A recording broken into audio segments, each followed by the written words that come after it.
বৈষম্যবিরোধী আন্দোলনের উত্তেজনার মধ্যে প্রধানমন্ত্রী পদ থেকে পদত্যাগ করে দেশ ত্যাগ করেন শেখ হাসিনা। তার দেশত্যাগের পর এই প্রথমবার তিনি প্রকাশ্যে বক্তব্য দিয়েছেন।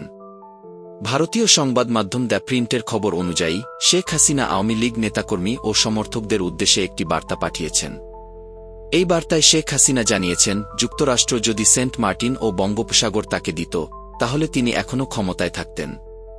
তার মতে তিনি পদত্যাগ করেছেন কারণ দেশের মধ্যে লাশের মিছিল দেখতে চাননি এবং শিক্ষার্থীদের লাশের উপর দিয়ে ক্ষমতা বদলানোর অনুমতি দেননি। তিনি বলেন, যদি তিনি এখনও দেশে থাকতেন তাহলে আরও অনেক প্রাণহানি ও সম্পদের ক্ষতি হতো। তবে তিনি আশাবাদী যে শিগগিরই দেশে ফিরবেন এবং এই পরাজয় তার হলেও জনগণের বিজয় হবে। শেখ হাসিনা তার কর্মীদের প্রতি উদ্দীপনা প্রদান করে বলেন, তাদের মনোবল হারাতে হবে না এবং আওয়ামী লীগ আবার শক্তিশালী হয়ে উঠবে। এছাড়া তিনি অভিযোগ করেছেন যে তার ভাষণ বিকৃত করা হয়েছে এবং স্পষ্ট করেছেন যে তিনি কখনোই শিক্ষার্থীদের রাজাকার বলেননি।